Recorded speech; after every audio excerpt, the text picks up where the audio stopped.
The year 1643 dawned with Europe still enmeshed in the brutal 30 Years' War. Decades of conflict had ravaged the continent, leaving a trail of devastation and shifting alliances. France, under the regency of Anne of Austria and the guidance of Cardinal Mazarin, sought to assert its dominance. The formidable Spanish Empire, though past its zenith, remained a powerful and feared adversary. The Spanish Army of Flanders was considered the most disciplined and effective fighting force in Europe. Their infantry, the legendary tercios, had been undefeated in a major pitched battle for over a century. In the spring of 1643, a powerful Spanish army under the command of General Francisco de Milo invaded northern France. De Milo's objective was the fortress of Rocroi, a key strategic position. Capturing Rocroi would open a direct path to Paris, threatening the heart of the French kingdom. The French court was thrown into a state of alarm by this bold invasion. To counter this threat, France dispatched its own army, the Army of Picardy. Command of this army was entrusted to a young and audacious nobleman.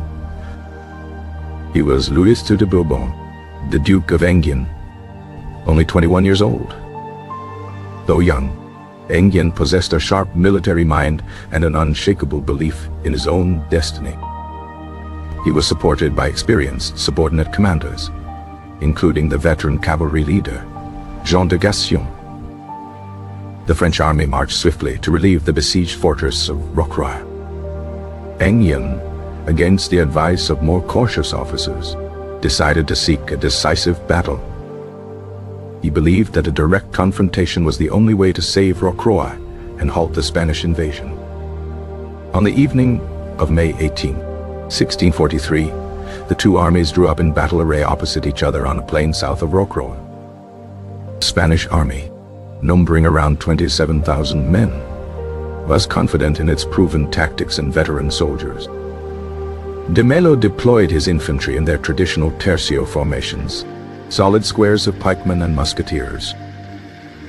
The elite Spanish infantry, the core of the army, was placed in the center. German and Walloon infantry units supported the Spanish tercios. Cavalry was positioned on both flanks, ready to charge and protect the infantry. The Spanish artillery was placed in front of the infantry to bombard the French lines. The French army, with about 23,000 soldiers, was slightly outnumbered. Enghien, however, had faith in his troops' elan and his own innovative tactics. He arranged his infantry in more flexible, linear formations, influenced by the successful Swedish system. This formation maximized the firepower of his musketeers. Enghien himself took command of the cavalry on the right wing. The left wing of the French cavalry was placed under the command of La Ferté-Sénétaire. A reserve force was held back, a prudent measure for a daring commander. As night fell, the two armies camped within sight of each other, the tension palpable. A Spanish deserter brought news to Enghien that a reinforcing column was on its way to join de Melo's army. This information solidified Enghien's resolve to attack at dawn. He could not allow the Spanish army to grow even stronger. The battle began at 4 o'clock in the morning on May 19th. A French artillery barrage opened the engagement, though it had little effect on the Spanish positions. The French launched a simultaneous attack on both flanks. On the French left, the attack faltered almost immediately. The French cavalry under La Ferté was disordered and thrown back by the Spanish horsemen. The Spanish cavalry on this flank, led by the Count of Eisenberg, pursued the fleeing French. This pursuit, however, took them away from the main battle, a critical error. Simultaneously, on the French right, Enghien led his own cavalry in a brilliant charge. They crashed into the Spanish cavalry, commanded by the Duke of Albuquerque. Engien's charge was disciplined and devastatingly effective. Spanish cavalry on this wing was shattered and driven from the field. Engien demonstrated remarkable tactical awareness for a young commander. Instead of pursuing the routed enemy, he wheeled his victorious cavalry around.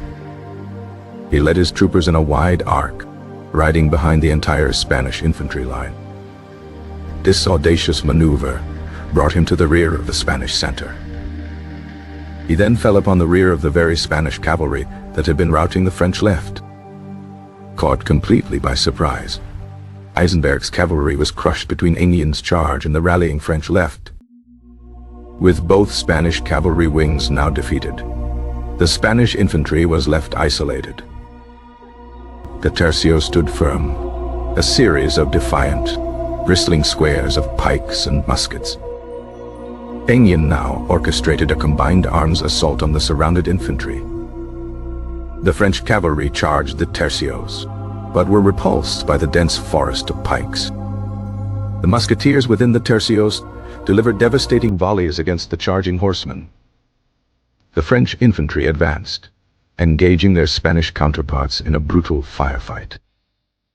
Engien brought up his artillery, which began to blast the dense Spanish formations with canister shot. The German and Walloon infantry units were the first to break under the relentless pressure. They surrendered, leaving the Spanish tercios to fight on alone. The Spanish veterans, however, refused to yield. They fought with the courage of despair, knowing there was no escape. The commander of the Spanish infantry, the elderly Count of Fontaine, was killed in the fighting. His death only hardened the resolve of his men. 3 separate French cavalry charges were repulsed by the unyielding Spanish squares. The battlefield was a scene of unimaginable carnage. The Spanish tercios had formed a single large square, a fortress of men. Engien, admiring their incredible bravery, decided to offer them terms of surrender. He rode towards the Spanish square himself to negotiate. However, some of the Spanish soldiers, mistaking his approach for another attack, opened fire. Enraged by this perceived treachery, the French army surged forward for a final, brutal assault. This last attack was merciless and overwhelming. The legendary Spanish tercios were finally broken and annihilated. The Spanish army was not just defeated, it was destroyed. The French had won a stunning and complete victory. Spanish losses were catastrophic, with thousands killed and thousands more captured. The entire Spanish artillery train and war chest were captured by the French. French casualties, though significant, were far lighter in comparison. The Battle of Rocroi had immediate and far-reaching consequences. The immediate threat to Paris was eliminated. The myth of the invincibility of the Spanish tercios was shattered forever. This had a profound psychological impact across Europe. For Spain, it was a devastating blow to its military prestige and power. The loss of the veteran army of Flanders was a wound from which Spain would never fully recover. For France, the victory was a massive boost to national morale and prestige. It marked the beginning of a period of French military ascendancy in Europe. The Duke of Enghien, henceforth known as the Great Condé, became a national hero. His daring and tactical genius at Rocroi became the stuff of legend. The battle demonstrated the superiority of the new linear tactics over the old tercio system. Firepower and mobility had triumphed over mass and shock. This tactical evolution would shape the future of European warfare for the next century and a half. Rocroi did not end the 30 Years' War, which would drag on for another 5 years. However, it significantly strengthened France's position in the ongoing peace negotiations. The victory allowed France to seize the initiative in the war against Spain. The battlefield of Rocroi was a testament to the brutal nature of 17th century warfare. The ground was soaked with the blood of thousands of men. The captured Spanish soldiers faced an uncertain future. Many would be ransomed, while others would be pressed into service or die in captivity. The news of the victory spread slowly but surely across France. Church bells rang out in towns and villages to celebrate the triumph. The name Rocroi became synonymous with French glory. The battle was a turning point, signaling the decline of one great power and the rise of another. The Spanish infantry's reputation for invincibility, earned over generations, was gone in a single day. The French army, by contrast, gained immense confidence and experience. Enghien bold decision to attack against the odds had been completely vindicated. His maneuver to swing his cavalry behind the enemy line is still studied by military historians. The battle was a complex interplay of failure and success on both sides. Initial failure of the French left wing could have spelled disaster. However, the Spanish cavalry's undisciplined pursuit on that flank proved to be a fatal mistake. Enghien's genius lay in his ability to exploit that mistake ruthlessly. The steadfastness of the Spanish tercios in the face of certain defeat was legendary. They fought to the last, earning the admiration of their enemies. The final, bloody assault was a tragic end to their long and proud history. Rocroi was a stark lesson in the changing nature of warfare. The age of the pike square was drawing to a close. The age of the bayonet and linear firepower was beginning. The victory secured Cardinal Mazarin's political position in the French court. It silenced his critics and consolidated his power behind the young king, Louis XIV. The battle's legacy would echo through the long reign of the Sun King.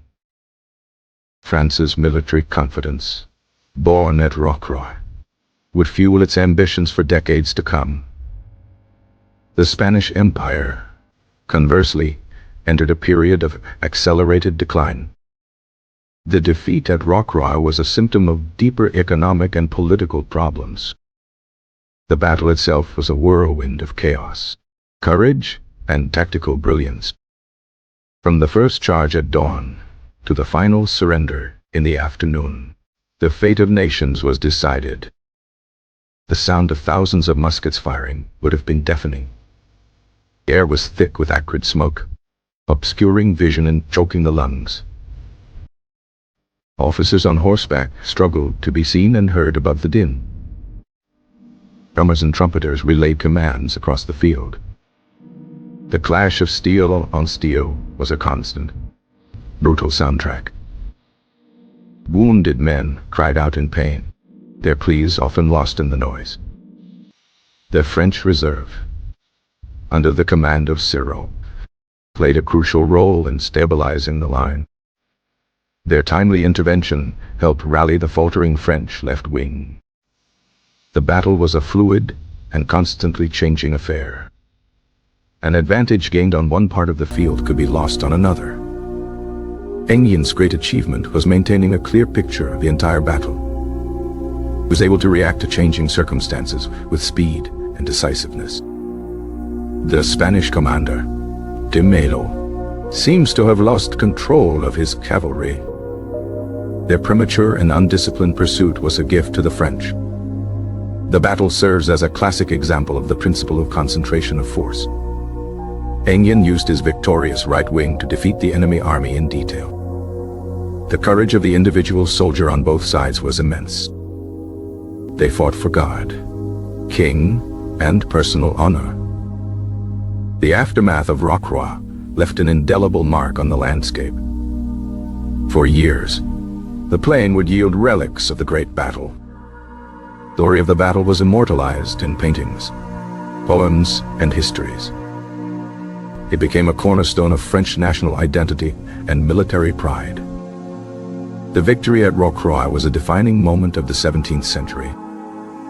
It was the day the Spanish sun began to set and the French sun began to rise.